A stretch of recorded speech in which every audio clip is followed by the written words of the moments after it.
Assalamualaikum warahmatullahi wabarakatuh. Apa khabar semua murid-murid?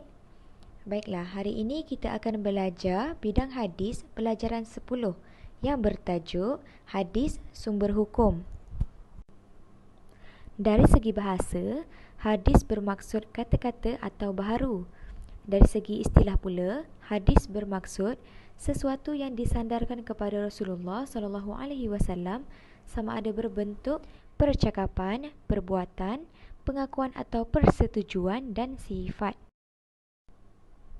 4 sumber hukum dalam Islam iaitu yang pertama Al-Quran, kedua hadis, yang ketiga ijma', yang keempat ialah qiyas. Seterusnya, kitab hadis yang menjadi rujukan utama ialah Sahih Al-Bukhari, Sahih Muslim, Sunan Abi Daud, Sunan Nasa'i, Sunan Ibnu Majah, Jami' At-Tirmizi, Muwatta' Malik, Sunan Ad-Darimi, Musnad Ahmad. Baiklah, komponen dalam hadis. Yang pertama ialah sanad, yang kedua ialah matan. Sanad dari segi bahasa bermaksud sandaran.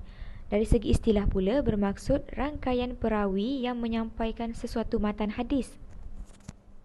Matan pula dari segi bahasa bermaksud sesuatu yang jelas dan zahir. Dari segi istilah bermaksud teks hadis yang terdapat selepas berakhirnya sanad. Ini merupakan matan hadis iaitu isi kandungan apa yang disampaikan oleh Rasulullah SAW. Sabda Rasulullah SAW yang bermaksud mukmin yang sempurna keimanannya adalah yang paling baik akhlaknya. Terdapat 3 peranan hadis sebagai sumber hukum. Yang pertama ialah menguatkan hukum yang terdapat dalam Al-Quran, contohnya kewajipan berpuasa. Yang kedua, memperbincang isi kandungan Al-Quran, contohnya cara mendirikan solat. Yang ketiga ialah menjelaskan hukum yang tiada dalam Al-Quran, contohnya emas dan sutera yang haram bagi kaum lelaki. Peranan hadis sebagai sumber hukum. Yang pertama, menguatkan hukum yang terdapat dalam Al-Quran. Contohnya hukum kewajipan berpuasa dalam Al-Quran yang disebutkan dalam surah Al-Baqarah ayat 185. Firman Allah Subhanahu Wa Taala, sesiapa antara kamu yang melihat anak bulan Ramadan, maka hendaklah dia berpuasa. Dan dalam hadis juga disebutkan, iaitu hadis yang diriwayatkan oleh Abi Hurairah radhiyallahu anhu, Rasulullah SAW telah bersabda, berpuasalah kamu kerana melihat anak bulan Ramadan dan berbukalah, berhari rayalah kamu kerana melihat anak bulan Syawal. Walaupun telah disebut dalam Al-Quran puasa itu wajib, dikuatkan lagi hukum wajib ini melalui hadis daripada Rasulullah SAW.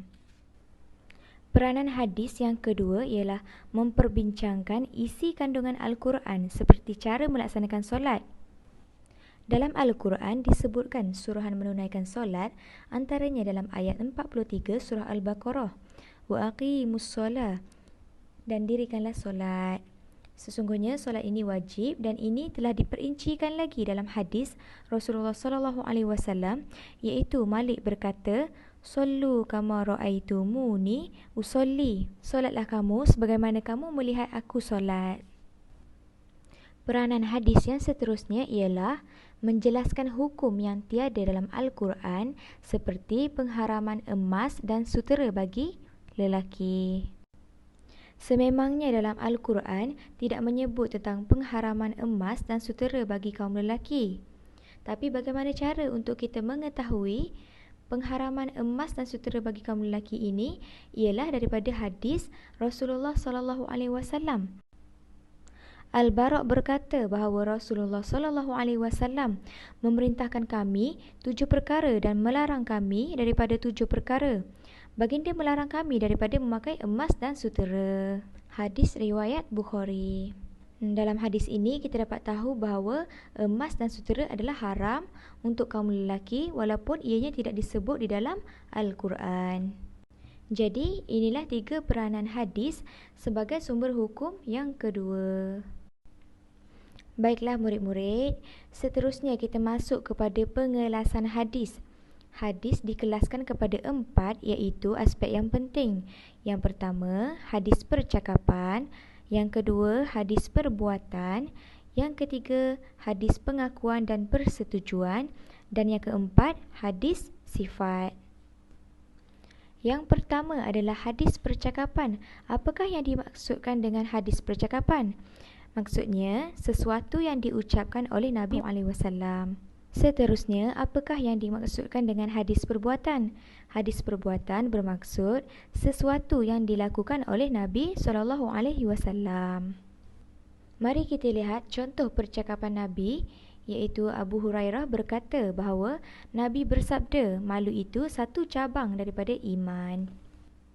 Seterusnya, contoh hadis perbuatan dapat dilihat, iaitu Anas bin Malik radhiyallahu anhu berkata bahawa Rasulullah sallallahu alaihi wasallam beristinja dengan air. Rasulullah sallallahu alaihi wasallam tidak berkata bahawa baginda beristinja dengan air, tetapi Anas bin Malik berkata bahawa Rasulullah sallallahu alaihi wasallam telah melakukan perbuatan beristinja dengan air. Sebab itulah hadis ini dipanggil sebagai hadis perbuatan.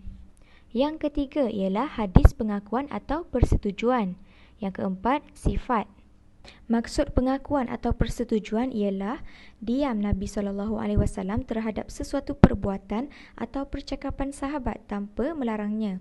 Maksudnya, apabila sahabat sedang bercakap, Nabi hanya diam dan tidak melarang, menandakan sebagai pengakuan atau persetujuan. Sifat pula merujuk kepada perkhabaran tentang sifat kejadian dan sifat kepribadian Rasulullah SAW. Baiklah murid-murid, mari kita lihat contoh hadis pengakuan atau persetujuan, iaitu Aisyah radhiyallahu anhu berkata, aku bermain anak patung bersama rakanku. Rasulullah masuk ke rumah rakanku, bersembunyi, lalu Rasulullah mengeluarkan mereka untuk bermain denganku. Ini menunjukkan bahawa Rasulullah SAW tidak melarang dan membenarkan Sayyidatina Aisyah bermain anak patung bersama rakan-rakannya di rumah. Seterusnya, contoh hadis sifat daripada Rasulullah, iaitu Abu Sa'id Al-Khudri berkata bahawa Rasulullah lebih pemalu daripada gadis sunti di biliknya. Hal ini menunjukkan bahawa Abu Sa'id Al-Khudri telah menggambarkan Rasulullah SAW yang mempunyai sifat pemalu. Baiklah murid-murid, seterusnya kita akan lihat perbandingan antara Al-Quran, hadis Qudsi dan hadis Nabawi. Al-Quran dari segi maksud, makna dan lafaz daripada Allah, iaitu lafaz daripada Allah, makna juga daripada Allah. Hadis Qudsi pula bermaksud makna daripada Allah dan lafaz daripada Rasulullah, iaitu Allah memberi makna dan Rasulullah melafazkan. Hadis Nabawi pula bermaksud makna dan lafaz daripada Rasulullah SAW, makna daripada Rasulullah, lafaz juga daripada Rasulullah SAW. Baiklah, mari kita lihat dari segi ganjaran pahala, iaitu Al-Quran. Kita akan mendapat pahala bagi setiap huruf yang kita baca. Manakala bagi kedua-dua hadis, hadis Qudsi dan juga hadis Nabawi, kita akan mendapat pahala kerana mempelajarinya dan beramal dengannya. Bezanya apabila kita membaca Al-Quran, kita akan mendapat pahala. Manakala bagi hadis pula, kita akan mendapat pahala apabila kita belajar. Dari segi martabat pula, Al-Quran ini ialah sahih tanpa keraguan. Al-Quran sememangnya sahih kerana tiada keraguan dan syak padanya.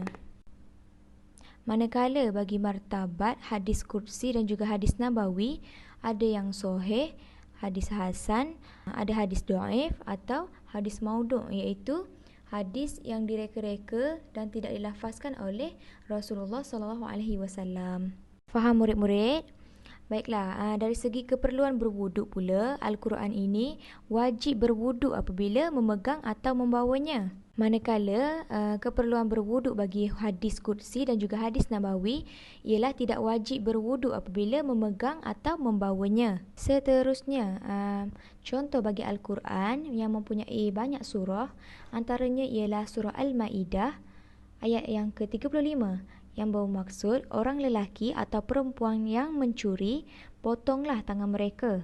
Contoh hadis Qudsi ialah Abu Hurairah radhiyallahu anhu berkata bahawa Rasulullah bersabda, setiap amalan Bani Adam itu baginya kecuali puasa kerana puasa itu untukku. Bagi contoh hadis Nabawi pula, iaitu Abu Hurairah radhiyallahu anhu berkata bahawa Rasulullah bersabda, sesungguhnya agama itu mudah. Demikian kita dapat lihat perbezaan antara Al-Quran, hadis kursi dan juga hadis Nabawi. Cikgu harap kamu semua dapat memahami apa yang telah cikgu sampaikan dan kamu dapat manfaatkan dalam kehidupan seharian kamu.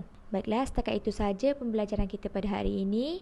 Cikgu ucapkan selamat belajar dan Assalamualaikum warahmatullahi wabarakatuh.